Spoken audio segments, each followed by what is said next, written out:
आता या गोष्टीला जवळपास 3 वर्ष होतील. मला आठवतंय उद्धव ठाकरेंचं सरकार जाईल अशी परिस्थिती होती. महाराष्ट्रामध्ये हलचल सगळी सुरू होती आणि उद्धव ठाकरेंच्या कॅबिनेटमध्ये एक निर्णय असा झाला या सगळ्याच्या बाबतीत, की महाराष्ट्रातल्या 2 शहरांची नावं बदलली पाहिजेत. ती यासाठी बदलली पाहिजेत, की बाळासाहेब ठाकरे असल्यापासून उद्धव ठाकरेंच्या शिवसेनेचं जे हिंदुत्वाचं नरेशन सगळं होतं, ते नरेशन मेंटेन राहावं. त्या बेसिसवरती जे परसेप्शन तयार करण्यात आलेलं होतं, ते हिंदुत्वाचं परसेप्शन आपल्या बाजूला राहावं. आणि तो निर्णय काय होता, तर उस्मानाबाद ह्या जिल्ह्याचं नाव धाराशिव करायचं आणि त्यानंतर औरंगाबादचं नाव करायचं संभाजीनगर. हे करण्यातही आलं. त्यानंतर परत एकनाथ शिंदेंचं सरकार आलं. एकनाथ शिंदेंनी निवडणुकांच्या आधी या सगळ्या गोष्टी मार्गी लावण्याचा प्रयत्न केला. त्यातले जे लिगॅलिटीज राहिलेल्या होत्या, म्हणजे बॉम्बे हायकोर्टचा निकाल राहिलेला होता, मग तिथून ते परत इंटरव्हेन्शन याचिकावरती सुप्रीम कोर्टात गेलेली होती आणि मग फक्त जिल्ह्यांची नावं नाहीत तर महसुली दस्तावेजातही नावं बदलायला लागतात. तर असं एक एक एक एक एक एक एक एक गोष्ट लिगॅलिटीवरती एकनाथ शिंदे करत गेले आणि तिकडं नाव धाराशिवच राहिलं उस्मानाबादचं, पण औरंगाबादचं नाव झालं छत्रपती संभाजीनगर. ज्या छत्रपती संभाजीनगरमध्ये मी आत्ता उभा आहे आणि तिथल्या खुलताबादमध्ये मी आत्ता आहे. माझ्या पाठीमागे तुम्हाला बोर्ड दिसेल, मकबरा मुघल सम्राट औरंगजेब आलमगीर. ज्या औरंगजेबाच्या कबरीवरून, ज्या औरंगजेबाच्या हिंदुस्थानातल्या महाराष्ट्रातल्या अस्तित्वावरून, ज्या औरंगजेबाच्या इतिहासावरून आणि ज्या मराठा साम्राज्याशी संबंधित असा मुघलांचा सुद्धा इतिहास आहे आणि मुघलांच्या विरोधात लढणारं हे सगळं मराठ्यांनी जे सगळं नंतरच्या काळात साम्राज्य उभं केलं, या सगळ्याच्या अनुषंगाने याला समांतर चालणारे रादर काही ऐतिहासिक संदर्भांना छेद देणारे प्रश्न जेव्हा उपस्थित केले जात आहेत, ती सगळ्यात मोठी आत्ताच्या घडल्या महाराष्ट्रातली कॉन्ट्रोवर्सी चर्चेची ती म्हणजे औरंगजेबाची कबर इथं असावी नसावी, किंवा विश्व Hindu Parishad right wing organisation जे काय सगळं सांगतायत, बजरंग दल वगैरे, की ही तुम्ही एक तर सरकारने ही रिमूव्ह करावी, म्हणजे सरकारने एक तर ही पाडावी, नाहीतर आम्हीच ही पाडू असं सांगतात. त्या कबरीच्या बाहेर मी उभा आहे. हा एंट्रन्स आहे इकडचा. गेले 2 दिवस इथे मोठ्या प्रमाणात सगळी सिक्युरिटी तैनात करण्यात आलेली आहे. आता पलीकडच्या बाजूला सगळे पोलीस अधिकारी, संध्याकाळ झाली त्यामुळे पलीकडच्या बाजूला सगळे बसलेले आहेत. पण या सगळ्या प्रिमायसेसमध्ये म्हणजे मी तुम्हाला सांगतो, खुलताबादमध्ये तुम्ही आता जेवढे एंट्रन्स आहेत 6-7, तिथल्या कोणत्याही एंट्रन्स तुम्ही आतमध्ये या, तुम्हाला एक गोष्ट कळेल, ते म्हणजे सगळीकडे बॅरिगेट्स लावलेले आहेत आणि बॅरिगेट्स लावून या सगळीकडे स्पेसिफिक गाड्या सोडतात, बाहेरच्या गाड्या काय जात नाहीत, नक्की गाडीमध्ये कोण आहे काय नाही काय नाही, अशा सगळ्या गोष्टी पोलीस इथले चेक करत आहेत. SRPFचे अधिकारी असतील, राज्य राखीव दलाचे, त्यानंतर इथले पोलीस डिपार्टमेंटचे असतील, हे सगळे सगळे सगळे येत आहेत. आता आपण हळूहळू आतमध्ये जाऊ आणि इथे नक्की काय परिस्थिती आहे बघण्याचा प्रयत्न करू. कारण ज्यावेळी लोक अजंठा एलोरासारख्या केव्स बघायला येतात, त्यानंतर इथला दौलताबादचा देवगिरीचा सुंदर किल्ला आहे तो जेव्हा लोक बघायला येतात, तर त्यावेळी बरेचसे लोक इथे सुद्धा येत असतात. या कबर जिथं आहे औरंगजेबाशी, ती सुद्धा बरेच जण इथे बघायला त्यातले येत असतात.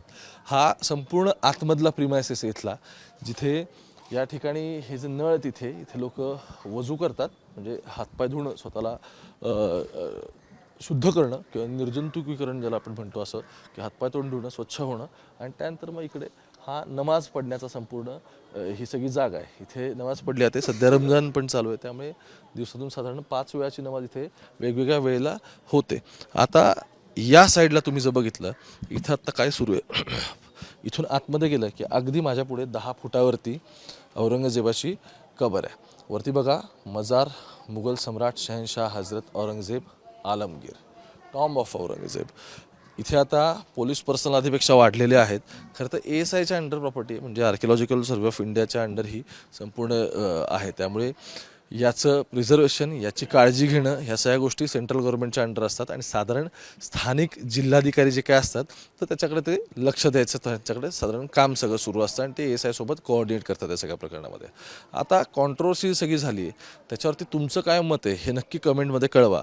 पण आता आपण काय करू, एक एक एक एक एक एक तुम्हाला नक्की काय इथे चाललं आहे, काय घडतं हे पण दाखवतो. त्याचं कारण असं आहे की इथे तुम्ही आता आतमध्ये जायला लागला तर तुम्हाला तिथे आता डायरी मेंटेन केली आहे. त्या डायरीमध्ये ते अधिकारी लिहून घेत असतात सगळ्यांचे डिटेल की कोण आतमध्ये गेलं आहे. जसं आधार कार्ड बघितलं जातं, मग इलेक्ट्रॉनिक डिव्हायसेस जसं की मोबाईल वगैरे या गोष्टी बाहेर ठेवल्या जातात आणि सगळ्यांच्या डिटेल्स म्हणजे आता मी जेव्हा आतमध्ये तिकडे जाऊन आलो तर तिथेसुद्धा सगळ्यांच्या डिटेल्स कंपल्सरी घेतल्या जातात. त्यांचे अगदी नाव, नंबर, कुठून आलेला आहेत या सगळ्या गोष्टी डिटेल्स त्याच्यावरती लिहिल्या जातात. याआधी इतकं सगळं इथे नव्हतं, पण आता आधी बऱ्यापैकी गर्दी असायची, पण आता असं झालं आहे की ही सगळी कॉन्ट्रोवर्सी झाली आहे. त्यामुळे लोक इथे येणं आता कमी झालं आहे गेल्या 2 ते 3 दिवसात. इकडं आतमध्ये पण काही इश्यूज होऊ नये म्हणून पोलीस अधिकारी सगळे बसलेले आहेत सिक्युरिटीसाठी आणि असं हे सगळं प्रिमायसेस आता एकदम हे झालं आहे. हेलो, नमस्ते. आप थोड़ी जानकारी दीजिएगा इसके बारे में आप. यस, कि ये एग्जैक्टली कब यहाँ कब्र आई और कैसे, थोड़ी जानकारी दीजिएगा. मेरा नाम है अफरोज़ कबीर अहमद, खादिम मकबरा औरंगज़ेब आलमगीर। ये मकबरा जो है शहंशाह औरंगज़ेब आलमगीर रहमतुल्लाह अलैह का मकबरा है। ये 1616 में गुजरात यानी दाहोद में पैदा हुए थे और 1707 में इनका अहमदनगर में इंतकाल हुआ। इनकी 91 बरस की उम्र थी। 49 साल हुकूमत करे इन्होंने। ये टोपी की सिलाई करते थे और कुरान शरीफ लिखते थे, उसी में इनका गुज़र बसर होता था। तो उस ज़माने में टोपी सिलाई की 14 रुपया 12 आना था। उसी में इनकी कब्र को जो है तो आखिरी में बनाया गया। कब्र जो है मट्टी की फ़रश था, लकड़ी की जाली थी। 1921 में लॉर्ड कर्जन के रिक्वेस्ट करने पर निज़ाम ऑफ हैदराबाद ने मार्बल की जाली लाके लगवाया है। तो ये अंदर जो मार्बल की जाली लगी हुई है ये बाद में 1921 में निज़ाम ऑफ हैदराबाद के कहने के ऊपर लगी हुई है। और ये जो मोनूमेंट है यहाँ पर जो मार्बल की जो जाली लगी हुई है 1921 में लॉर्ड कर्जन के कहने के ऊपर, उस मोनूमेंट पे एएसआई का अधिकार है। वहाँ पर उतनी निगरानी करना एएसआई के अंडरटेकिंग में है। बाकी का यहाँ का देख रेख और मैनेजमेंट जितना भी है, साफ़ सफाई, लाइट बिल, ये टोटल ये हम पर्सनल हमारे खर्चे से करते हैं। यहाँ पर जो भी गाइड लोग पर्यटक आते हैं हम उनको गाइडिंग करते हैं, वो 10-20 रुपये डालते हैं, वही उसी से हम यहाँ का मेंटेनेंस वगैरह करते हैं। बाकी गवर्नमेंट से यहाँ पर कोई इनकम नहीं है, कोई आमदनी नहीं है। लेकिन ये तो archaeological survey of India K under ना. आर्कोलॉजिकल सर्वे ऑफ इंडिया के अंदर में वहाँ का मार्बल जो है लगा हुआ वो है, और गार्ड का जो सुरक्षा है बस वो गार्ड की पेमेंट देते हैं। बाकी आर्कोलॉजिकल डिपार्टमेंट 1 रुपया भी उसके ऊपर नहीं देता। सिर्फ सुरक्षा जो गार्ड रखे हुए हैं उसकी पेमेंट जाती है आर्कोलॉजिकल की तरफ से। तर हे इथले स्थानिक होते. म्हटलं थोडं तुम्हालाही त्यातली माहिती मिळावी म्हणून. खरं तर मी इथे आज पहिल्यांदाच येतोय बघायला. तर याच्या आधी मी दिल्लीला जेव्हा गेलो होतो तेव्हा हुमायून टॉम्ब बघितलं होतं की अत्यंत मोठा प्रिमायसेस आहे आणि अगदी प्रशस्त कबर हुमायूनने तिथे स्वतःची बांधली. याचा वजीर जो होता त्याची पण तिथे कबर आहे. तर इथे तसं काही नाही आहे. पलीकडच्या बाजूला औरंगजेबाने साध्या पद्धतीने, त्याला वरतीला गुंबद म्हणतात, तर ते वरून क्लोजही नसावं असं औरंगजेबाचं म्हणणं होतं आणि एक छोट्याशा साध्या याच्यामुळे त्याचं ती तिथे कब्र आहे. पण सगळ्यात महत्त्वाचं काय, महाराष्ट्रात कॉन्ट्रोवर्सी जी सगळी सुरू होती याच्यामध्ये प्रत्येकाची स्वतःची मतं आहेत आणि ती असली पाहिजेत. फक्त इतकंच आहे की या सगळ्यातून जे ध्रुवीकरणाचा महाराष्ट्रात प्रयत्न होतोय तर तो नक्की कोण करतंय याच्यावरती प्रश्नचिन्ह उपस्थित होतात. त्यावेळी होतात ज्यावेळी विश्व हिंदू परिषद किंवा बजरंग दल हे दोघं ह्या संस्था असं सांगतात की ते इथून हे काढून टाकलं पाहिजे आणि ह्याचा आणि आपल्या इतिहासाचा काही संबंध नाही वगैरे वगैरे, याची ती मतं आहेत. पण महाराष्ट्राचे मुख्यमंत्री ज्यांच्या अंडर गृह खातं आहे, जे मुख्यमंत्री म्हणजे काय बघा, एक माझं असं स्पष्ट मत आहे की महाराष्ट्रामध्ये सत्तेला समांतर चालणाऱ्या किंवा सत्तेच्या विरहित ज्या कोणत्या वेगवेगळ्या शक्ती असतात त्या ज्यावेळी अशा पोलरायझेशनचा प्रयत्न होतो त्यावेळी सरकार म्हणून आपली एक काय अपेक्षा असते सरकारकडून की त्याच्यामध्ये इंटरव्हेन करून त्या गोष्टी होणार नाहीत आणि साधारण एक सौहार्द सगळ्यांमध्ये, सगळ्या समाजांमध्ये, सगळ्या कम्युनिटीमध्ये, जाती धर्मामध्ये राहावं आणि संविधानाला अनुसरून त्या गोष्टी मेंटेन व्हाव्यात अशी आपली सगळ्यांची अपेक्षा असते. पण असं असताना सुद्धा ज्यावेळी महाराष्ट्राचे मुख्यमंत्री, उपमुख्यमंत्री ही लोक या सगळ्यामध्ये फ्युएलिंगचे काम करत आहेत का, म्हणजे तेल टाकण्याचं काम करत आहेत का आगीत, असा प्रश्न उपस्थित होतो. एकीकडे तुम्ही स्टेटमेंट्स काढून बघा ह्या सगळ्यांची. कसं आहे, राजकारणात परसेप्शन वगैरे या सगळ्या गोष्टी ठीक आहेत, पण ग्राउंड लेवलला जिथं लोक एकमेकांसोबत चांगली नांदत असतात तिथपर्यंत हे जेव्हा पर्क्युलेट होतं त्यावेळी ह्या सगळ्याचं रूपांतरण द्वेषात होतं. आणि महाराष्ट्रात आता जे द्वेषाचं राजकारण चाललेलं आहे त्यामध्ये एक महत्त्वाचा मुद्दा आत्ता जिथं मी सगळा उभा आहे तो सगळं झालेलं आहे. आता याच्यावरून माझं असं म्हणणं आहे, म्हणजे तुम्ही अर्थात कमेंट नेहमीच करत असता सगळे ना, तर ते कमेंट करून कळवा. पण इथे ग्राउंडवरती नक्की काय चाललं आहे हे मी तुम्हाला दाखवण्याचा प्रयत्न केला. पण मला आणखी एक सगळा महत्त्वाचा प्रश्न पडतो तो या अंगाने, आणि त्याबद्दल तुमची काही मतं असतील तर नक्की कळवा. तो प्रश्न असा आहे की ज्यावेळी आपल्याकडे बजेट सेशन चाललं आहे, अजून हाऊस चालू आहे. या संपूर्ण याच्यामध्ये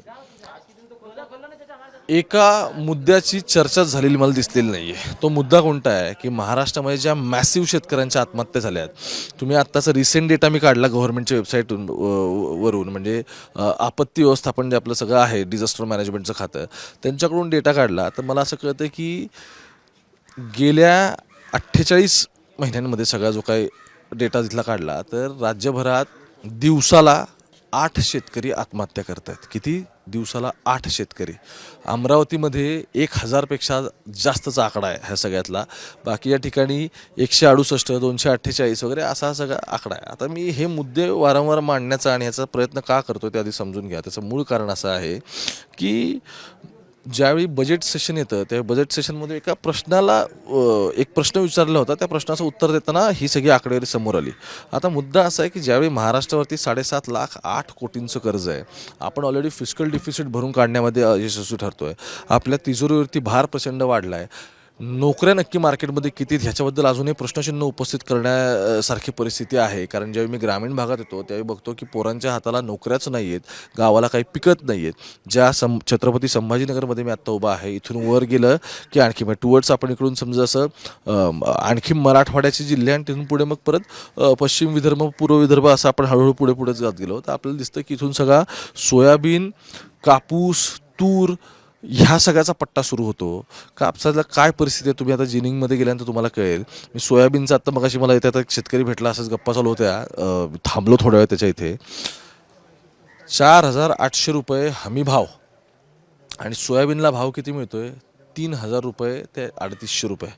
हमी भावापेक्षा जर कमी भाव सोयाबीनला मिळत असेल तर त्या उत्पन्न काढणाऱ्या शेतकऱ्याची आता काय परिस्थिती आहे तुम्हाला कळायला काय फार वेळ लागणार नाही.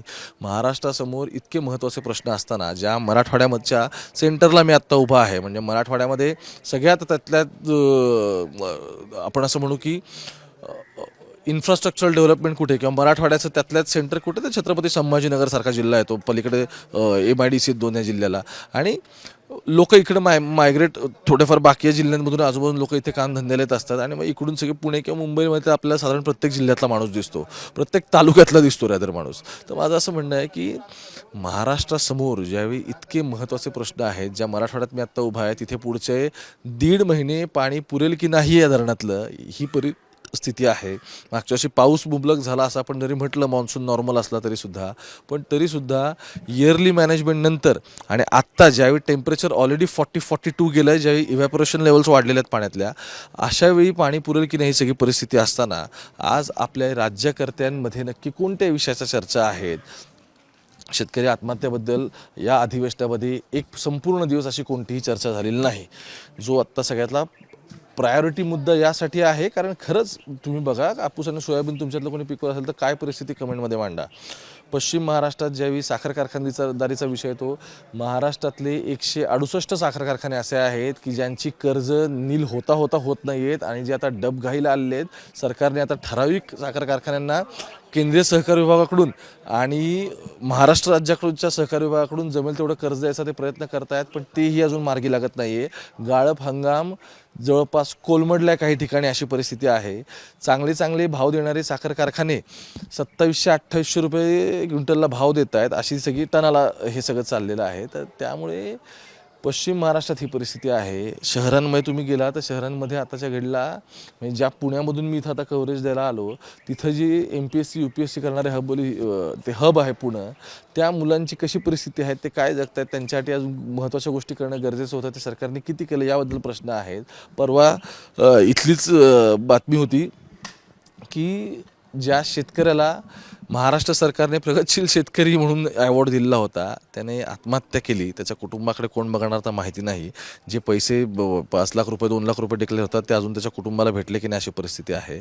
महाराष्ट्रासमोर इतके महत्त्वाचे, इतके गंभीर आणि ज्या प्रश्नांवरती तातडीने उपाययोजना करणं गरजेचं आहे असे प्रश्न असताना महाराष्ट्राचे सत्ताधारी आत्ता कोणत्या गोष्टीमध्ये मशगूल झालेले आहेत, ते नक्की कोणत्या विषयावर प्रायोरिटीने बोलत आहेत. तर त्यातला एक विषय काय, तर ही कबर इथं असावी की नसावी. काय वाटतं तुम्हाला? 100% कळवा आणि कमेंट्स करत राहा. मुंबई तक बघत राहा. कॅमेरापासून गोपाळसोबत मी ओमकार. खुलताबाद छत्रपती संभाजीनगरमधून.